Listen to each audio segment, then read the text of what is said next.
Hallelujah praise the Lord. प्रभु यीशु मसीह में जय मसीह की। और आज की दोपहर एक छोटी सी बात ने उभारा और मैं चाहता हूँ कि अपने बहन भाइयों से इस अनुभव को शेयर कर सकूँ, इस बात को जो खुदा ने आत्मा में डाला। और वो ये है कि परमेश्वर ने कहा कि अपने लोगों से बोल, अपने परमेश्वर के बच्चों से, कि वो ना करना सीखें। रेडी टू से नो टू पीपल। ना कहना सीख लें, ना कहना सीख लें। और ना एक ऐसा शब्द है जो बहुत से लोगों पर के चेहरों पर उदासी या निराशा या कुछ भी ला ले आता है, क्योंकि हर एक आदमी हर चीज़ों में हाँ सुनने का आदी है। मगर परमेश्वर का वचन कहता है कि परमेश्वर के वचन सारे हाँ और आमीन में है। हाँ और आमीन में है, सब हाँ में है। मगर जब लोगों से डील, क्योंकि परमेश्वर सच्चा है, उसके वादे सच्चे हैं, मगर हमारा भी कैसे क्रूकड है, कैसे ऐसी टेढ़ी जाति के लोगों के बीच में है, जहाँ की ज़बान पर, जहाँ के लोगों की ज़बानों पे, उनके इंटेंशंस, उनके मोटिव्स, उनके मंसूबे पर और उनके ख्यालातों पर आप विश्वास नहीं कर सकते।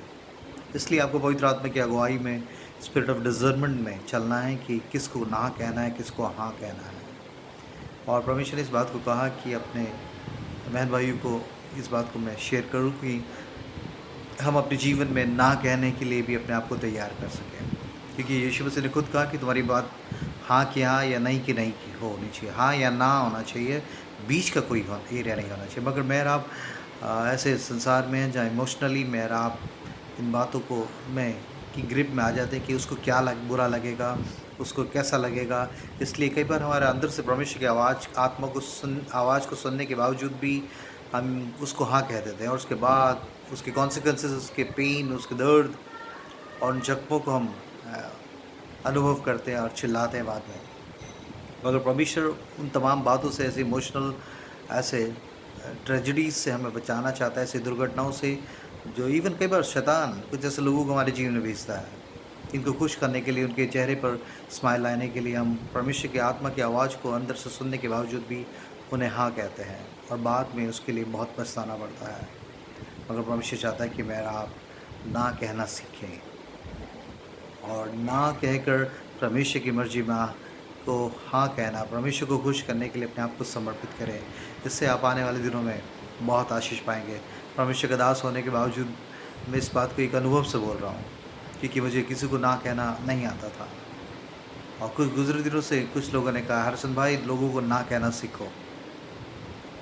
और सचमुच जीवन के कुछ ऐसे पड़ावों में मैंने इन चीज़ों को समझा और लोगों को ना कहना शुरू किया, और मेरे जीवन में एक बड़ी सरलता, एक सिंपलिसिटी और एक बड़ी सुकून आने लगा, और मैं खुदा की आवाज़ को और बेहतर सुनने लगा, क्योंकि मैं परमेश्वर लोगों की जगह आप परमेश्वर को खुश करने के लिए अपने आप को समर्पित कर रहा हूँ।